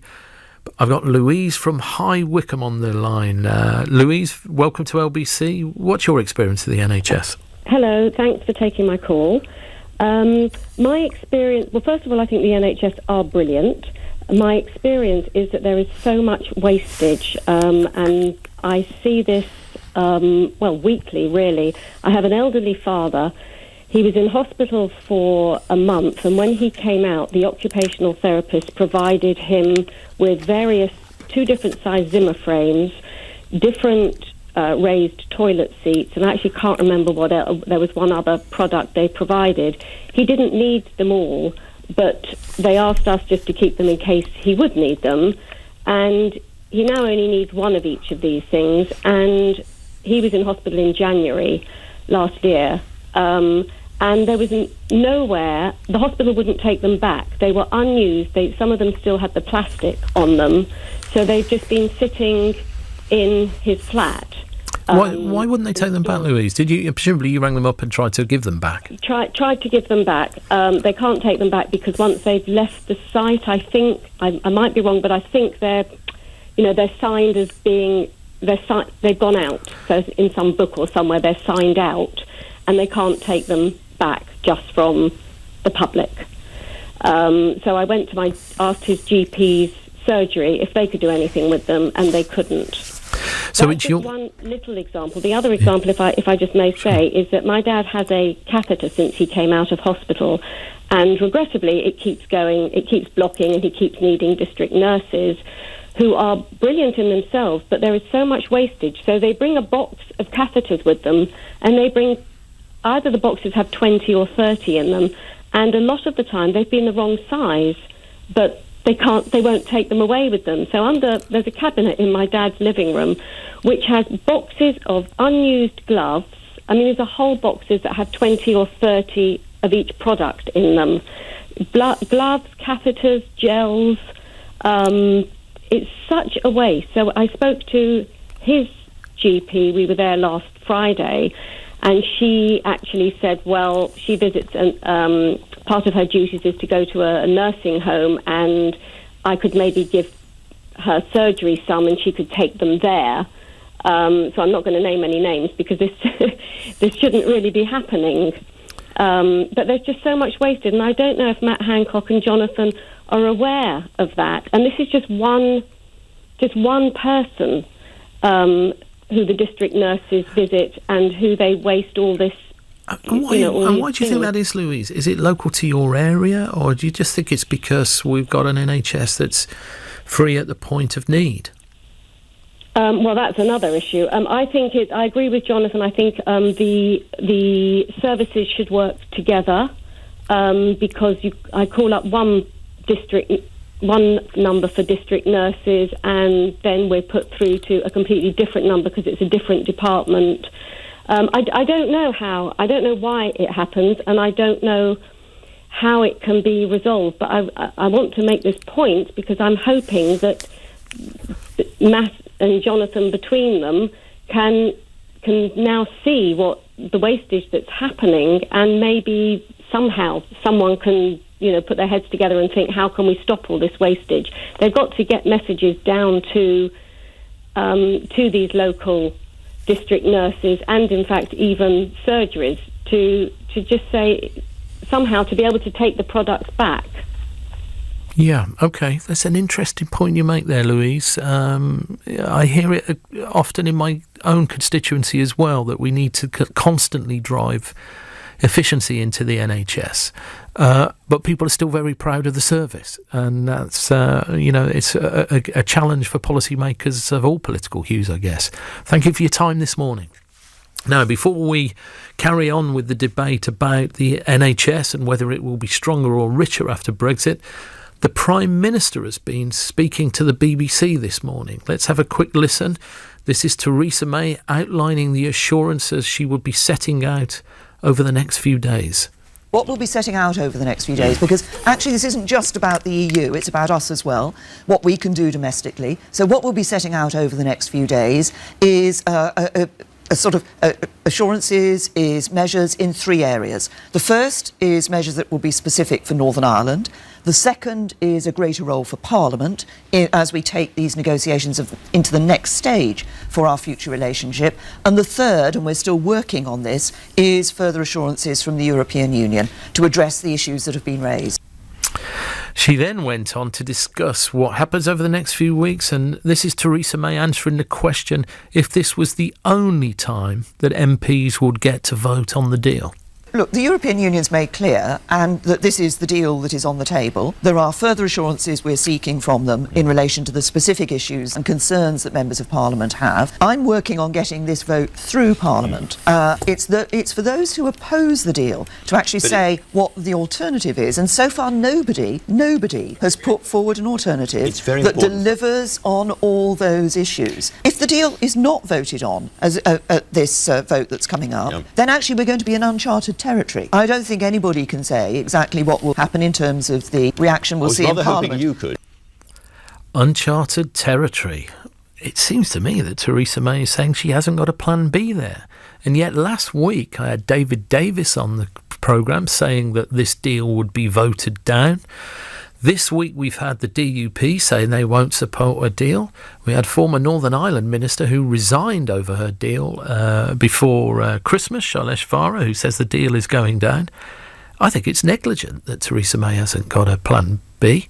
I think she needs to come to Parliament this week and tell us that if her vote isn't carried through, what are her options? What's she going to do? I think she's only got three big options. She either resigns and lets someone else renegotiate, she calls a people's vote, or she calls a general election. What's your view on that? What's your view on the NHS? Will it be stronger or richer after Brexit? I've got Robert on the line from Kingston. Robert, welcome to LBC. You've heard those clips from the Prime Minister. No plan B after Brexit. Do you think the NHS will be stronger after Brexit? Hello, good morning. How can it be? If everyone is saying every institution is alarming for ages that we already so much poorer because of Brexit, looking at the pounds and the markets and so how can it be stronger after Brexit if we don't know what the outcome's going to be? But if it's already poorer, you can already say that it's really very hard to catch up all the losses that the country's finance already been hit with. So how can it be stronger? And it's very interesting when you spoke to the Health Secretary and asked him about it. He said that it will be stronger. Well, can you please next time make a point that if the country's already losing money, that 350 million is always was a myth. of how much is being paid to the EU. I think it's a fraction of a percent of GDP that we're paying to EU, because we already lost so much money from it. How can it be stronger? So he's going to come on the radio and no one's going to question on it. He's going to spat all this nonsense again, and there's another person who is allowed to come on the radio, say these things, and no one is picking him up on that. How can it be stronger? And Robert, do you... people already leaving. You had a caller before who's already left, who's already made the plans to leave the country. I'm planning to leave the country. So with many people are not coming. 108,000 vacancies in NHS at the moment, at present. And you're planning to leave the country because of Brexit? It wouldn't be 100% fair to say that I'm planning to leave the country. I've got a 5-year-old daughter with English lady that is, at the moment there's no plans for both of us to work there. After Brexit, I don't know what her status would be if we would both go now. So it's crazy to say that it's going to be stronger. I mean, I don't know how can anyone say that. The only winners in this Brexit situations are the ones who made people like me, wanted to leave or left already, or not coming. Is it fair for me to say that you moved to this country some years ago, Robert? I don't know your circumstances. Years ago. No, I've been here for 19 years. I spent all my adult life here. I've been here longer than back home in Poland when I'm originally come from. So you had all my best years of working and putting into the economy. I don't know what my future holds for me in this country. It's really hard to say. The insurances from Theresa May, I don't want to be rude, but they're not really worth very much for me. Thank you. I don't know what some people can say. What else can she do? It might be not fair to put it on her. But as the previous caller mentioned as well, the Windrush generation just proved how ruthless the government can be at times. Okay, Robert, thanks for your contribution this morning. 2 people on the programme this morning saying they're thinking of leaving the country over Brexit. We've only got 15 minutes left on the show. If you want to talk Brexit or if you want to talk about the NHS, this is your last chance. Call me on 0345 6060 973. I look forward to taking your calls. You're listening to me, Tom Watson, here on LBC, and the time is now 11:45. This is LBC. Willow the cat doesn't trust mirrors. So, Willow, go forth and do your thing. And Pets in a Pickle Pet Insurance will keep you protected through surprise attacks, imaginary foes, and beyond. Get a free quote today at petsinapickle.co.uk. Life is about sharing those magical moments, and food shouldn't be any different. For over 35 years, Marouche has been perfecting this experience with their delicious food, warm hospitality and live entertainment. Authentic Lebanese cuisine made the traditional way. Marouche, your family restaurant. Book now at marouche.com. OK, team, with the uncertainty around Brexit, we've been told to make cuts to the marketing budget. So I'd like you to meet our new staff member, Gary. Yes, Anna? Is Gary a pigeon? He is, and from now on, he will be delivering all our direct mail shots. We'll save a fortune. In uncertain times, the marketing budget is often the first casualty. But research shows that just by moving some of your existing budget into radio, you can boost overall effectiveness for no extra cost. I think Gary's done on the table. I seem to remember you doing something similar at the Christmas party, Anna. Eh? See radio differently at radiocentre.org. What makes a Vanarama van make your business look the business? What about not needing a big deposit? What about how affordable it is? You can get a brand new Vauxhall Vivaro for just £179 a month. What a price! What a mighty good price! Business users initial rental £1,750 plus 20% VAT 60 months. Admin fee £165 plus 20% VAT. Conditions apply. Limited stock availability. Go to Vanarama.com and lease a Vanarama van. A good cup of tea can fix everything. Well, possibly not your broken boiler, but Trusted Trader are always on hand to help. TrustedTrader.com have lots of really lovely tradespeople who are vetted, reviewed and reliable, so you'll have your pick of a great bunch. Simply pop the kettle on and head online to find a professional in their trade, including that heating engineer. See? A cup of tea does fix everything. Tom Watson on LBC. Call 0345 6060 973. We're asking, will the NHS be stronger and richer after Brexit? I'm going to go straight to the calls. We're in the last section of the show. Ina from Glasgow, welcome to LBC. What have you got to say? Good morning, Tom. My name is Ina. Ina, sorry. It's all right. It's just the lady that was speaking about the waste in the National Health Service. You know, I'm 70, and people my age, my friends, we've been talking about the waste in the National Health Service for at least 20, 25 years. Nobody ever listened. What waste are you talking about, Ina? Well, the kind of thing that I've got a set of crutches here that my husband had when he done his leg in, and my daughter's got a set, but nobody would take them back. Now, these things could have been taken back, steam cleaned. Yeah. Steam cleaned and reused. The National Health Service is failing because of bad management. It's not the elderly bringing it to its knees. The management at the top are to blame for the state that the health service is in now. All these things could have saved millions of pounds. Nobody would listen because somebody somewhere must have been making a nice little pay packet out of it. Oh, you think there's a sort of black market and listen,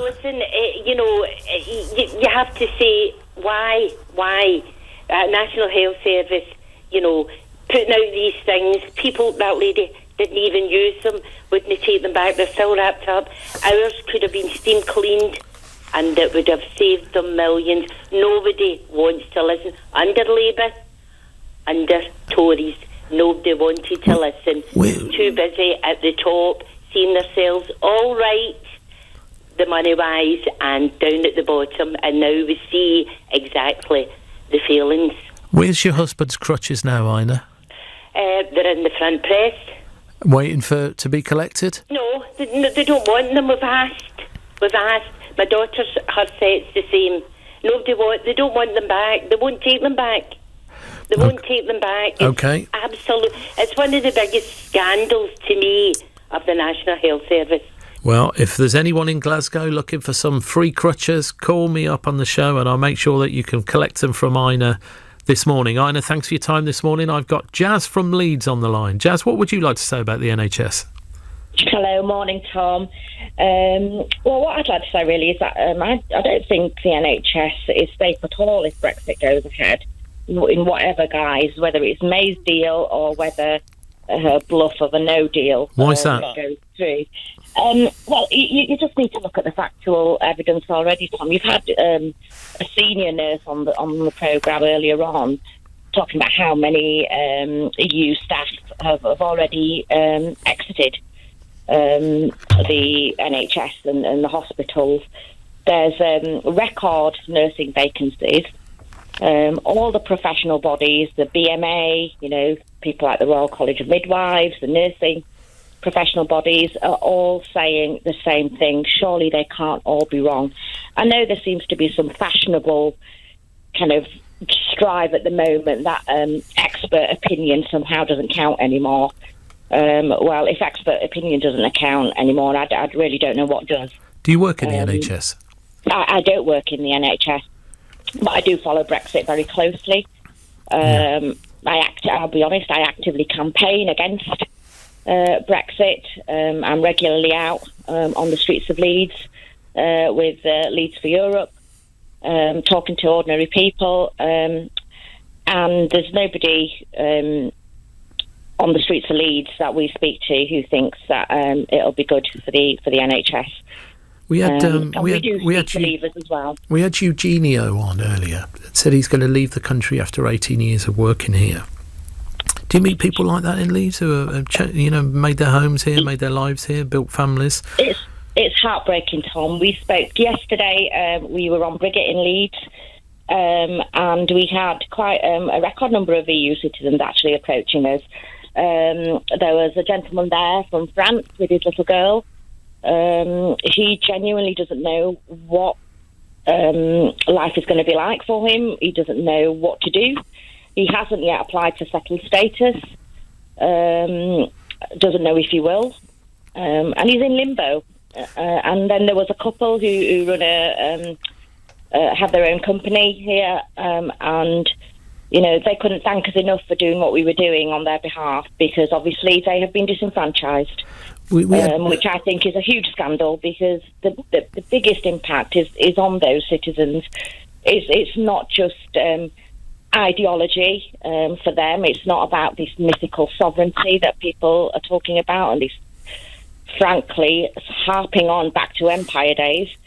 It's to them it's their real lives, it's their homes, it's the friends and family they've made here, the intricacies of all of that. What do? You have children who are British citizens, and yet you have this threat hanging over you.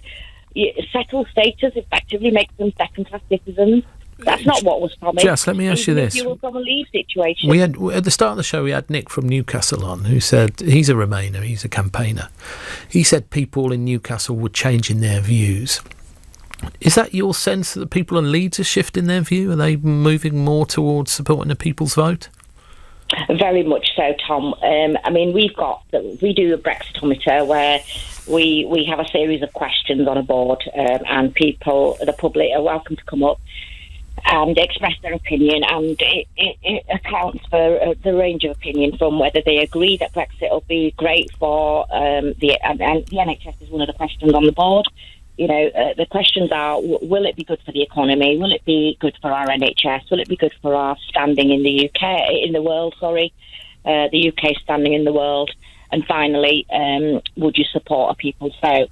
Now, consistently, the answers have been no to that it being good for the economy, and no to it being good for the NHS.